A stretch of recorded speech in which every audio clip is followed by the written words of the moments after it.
Hi, it's Linda back with you after a bit of a break. I know I've reading so much and listening to so much and so much going on in this world. There's so much that I want to share with you guys, and when I get here and I start looking at everything and thinking about everything, I sort of lose it. I don't know what to bring. So it's sort of been a while, but hopefully I'll get there and sort things out. I have a whole bunch of stuff, but putting it all together, it's a lot more difficult than I thought. But anyway, today what I want to bring to you is a portion of a book that I'm reading, and I try to read a book every 2 months, and this one I'm reading is called The Next Revolution, and it's by Cindy McGarvie. Now, she is the CEO of Youth for Christ, and I have a website that you can go to there and check it out and buy the book if you want to. It is really good. It really helps us understand how we got where we are, and which is another little episode that I sort of want to bring is how did we get here and what on earth is going on.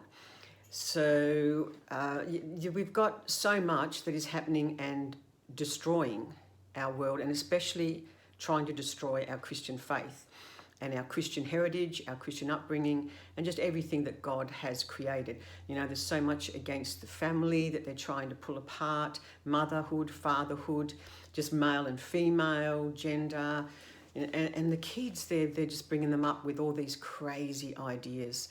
And I read this, and it's coming from the chapter of Christian resistance. And I love this, and it's called The Christian Family as a Resistance Cell.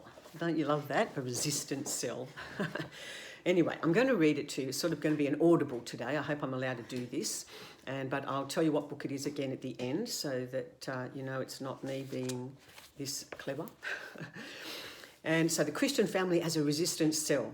If we don't want to lose our children to the world, then we must strengthen the Christian family. Christian parents need to turn back to biblical truths to inform themselves on how to raise their children, not legalistically or in fear, but through the transformed lives of parents and through biblical instruction. And this is also just strengthened the family in general, really. And Dreher, which is Dreher, he wrote Manual for Christian Dissidents. He explains the importance of the family for both learning how to love others and how to live in truth. If Christians don't value the family as an institution to nurture and protect at all costs, then it will not stand against the prevailing ideologies of the world that seek to destroy it. Since Marxist critical theory teaches that the traditional family is an oppressive institution, policies and laws are continually implemented to sever parental rights, and the state is claiming more and more power over our children. Haven't we seen that?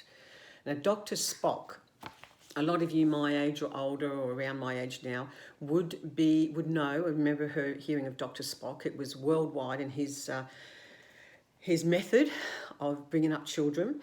It says here that Dr. Spock promoted what is known as permissive parenting. That is, putting low demands on kids coupled with a lot of attention and responsiveness from parents. Or simply put, enforcing very little structure and control. Doesn't that look familiar with today's young ones? There was an article from Family Ministries on their website, and it said how Dr. Spock is destroying America. He says, instead of stressing the importance of teaching self-denial and respect for authority, Spock emphasised accommodating children's feelings and catering to their preferences.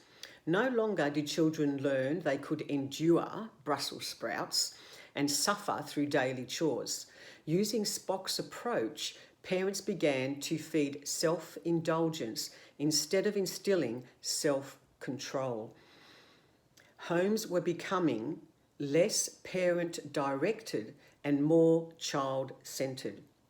As parents elevated children's freedom of expression and natural cravings, children became more outspoken, defiant, and demanding of gratification. In fact, they came to view gratification as a right. And it says here, Dr. Spock's destructive and chaotic advice that produces me-centered kids and angry young adults needs to be rejected and exposed for what it is. And every child training book that spouts the same philosophy as well. Surely, after thousands of years of biblical teaching and practical living, we should not still be at a loss on how to train children to be obedient and respectful. In addition, the attack on motherhood and fatherhood through feminist ideology that convinces women that their value is in the marketplace earning money destroys families. Marriage must be valued and accepted, and the destruction of it resisted. Churches need to help families so that mothers who want to be at home with their children can do so. And Christian fathers must step up and lead their families. Now, as to living out our personal faith, Michael Stafford gives this inspiring admonition. In an age that recognises no authority above the self that can be invoked or appealed to, personal witness becomes of paramount importance.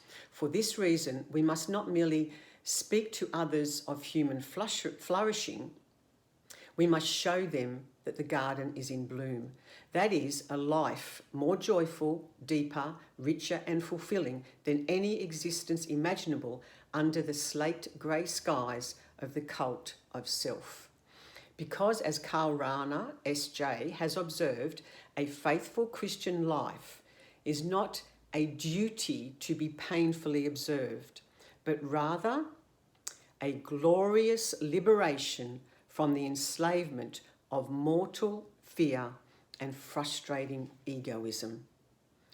Parents must teach their children to read the world around them and understand people and events in terms of right and wrong, because we live in a day where there is no objective truth. So many parents are not able to read the world around them because they either are too distracted with self and the cares of the world to notice, or they have dangerously low level of biblical knowledge, causing a lack of spiritual discernment, or both. We cannot afford to not be watching what is happening in the world, and that means questioning the mainstream narrative. Just because the majority believes something doesn't make it true. The souls of our children, our grandchildren, are at stake. We must be committed and resolute in guarding our families and training our children. And I'll finish this from Dreher again, which is Dreher, and he puts it so well when he writes, "In the coming totalitarianism, Christians will have to regard family life in a much more focused, serious way. The traditional Christian family is not merely a good idea. It is also a survival strategy for the faith in a time of persecution. Christians should stop taking family life for granted, instead approaching it in a more thoughtful, disciplined way. We cannot simply live as all other families live, except that we go to church on Sunday. Holding the correct theological beliefs and having the right intentions will not be enough. Christian parents must be intentionally counter-cultural in their approach to family dynamics.